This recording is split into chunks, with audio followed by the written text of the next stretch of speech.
정치의 초심, 서민과 청년들을 위한 정치.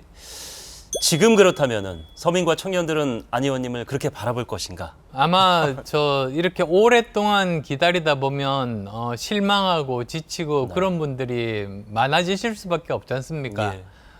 그래서 지금 현재 지금이라도 다시 한 번 더 그분들의 믿음을 얻기 위해서 제가 정말 열심히 노력해야 되겠다.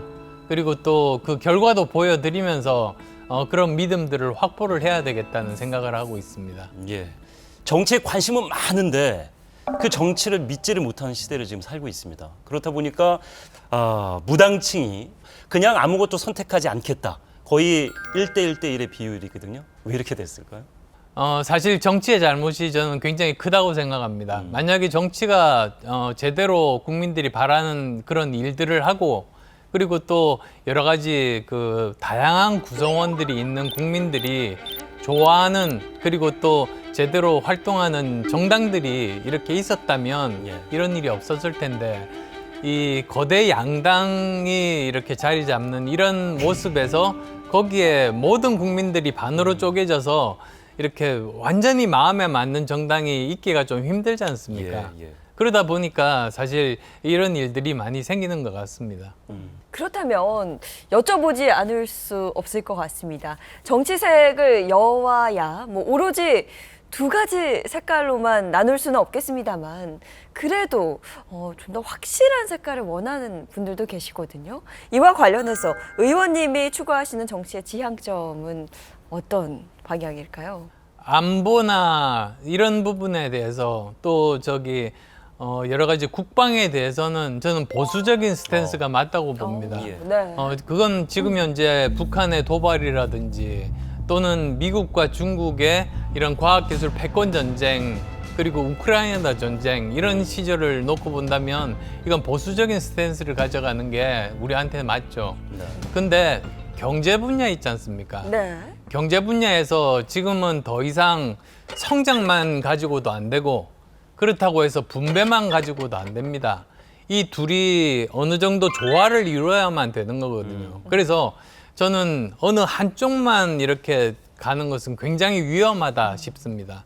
뭐 인생도 균형을 맞추는 게 사실 가장 어렵다고 하잖아요. 뭐 워라벨이라는 뭐 단어까지 있을 정도였으니까. 그러니까요. 자, 의원님은 2020년 또 이런 말씀을 하셨습니다. 제가 조사를 한번 해봤는데요. 대한민국의 미래가 불안한 데는 수십 년간 국민적 에너지를 소모시켜온 낡은 정치가 자리 잡고 있다. 이념과 진영의 정치는 사회를 분영시키고 건강하고 보편적인 사회 규범과 가치까지 무너뜨리고 있다. 이 말씀을 하신 지 뭐 3년여가 지났거든요. 어떻습니까? 지금 우리는 어떤 모습이라고 생각을 하시는지 정치가 좀 달라졌다고 보시나요? 지금은 사실은 더 심각해지고 있습니다. 그리고 그 중심에는 어떻게 보면 SNS가 자리 잡고 있죠. 아시겠습니다만 SNS를 하다 보면 자기가 좋아하는 뉴스만 이렇게 공급을 받게 되고 맞습니다. 그러다 보면 확증 편향 정말 사실이 아닌데도 내가 듣기 좋아하는 쪽에 엉터리 설명들이 계속 나오다 보면 예. 거기에 좀 속는 거죠. 그러면서 국민이 점점 더 반으로 갈라집니다. 그래서도 저는 한국에서 어떤 뭐 법제화나 의무 규정이나 뭐 아니면 공고안이라도 좋습니다만 이런 걸 통해서 SNS를 다룰 때도 그 사람의 성향은 알고 있으니까 그것과는 조금 다른 그런 의견들을 틈틈이 이렇게 배치하는 것도 가능하거든요. 네. 광고도 틈틈이 배치하듯이. 그렇죠. 예. 그런 식으로 해서 다른 사람들의 의견들을 계속 노출을 시키는 저는 그런 게 훨씬 더 바람직하지 않을까 생각합니다. 정치인들이 좀 그런 걸 좀 깨닫고 좀 더 세련돼지면 좋겠는데 정치인들이 어떻게 해야 될까요, 그러면? 제가 독일에 가서 연수를 하고 있을 때 네.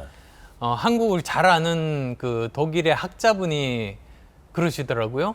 자기가 한국에 대해서 굉장히 궁금한 게 있대요. 네. 그게 뭐냐면 보통 자기가 상식적으로 알기에 정치라는 것이 정치인들끼리 대결하고 싸워서 국민들의 이익을 보호하는 게 정치 아닙니까? 네. 근데 이상하게 한국은 보면은 정치인의 이익을 보호하려고 국민들끼리 싸우게 만든다는 겁니다. 아, 예. 그래서 이건 완전히 반대인데 왜 이런 현상이 일어나느냐. 제가 그 질문을 받았을 때 굉장히 부끄러웠습니다. 사실 그게 국민이 정치인의 주인인데 우리나라 같은 경우는 어느덧 잘못 이렇게 그 관계가 바뀌어가지고 네. 정치인의 하인이 국민이 되어버리는 겁니다. 그래서 빨리 이런 것들을 자각하고 바꿔서 네.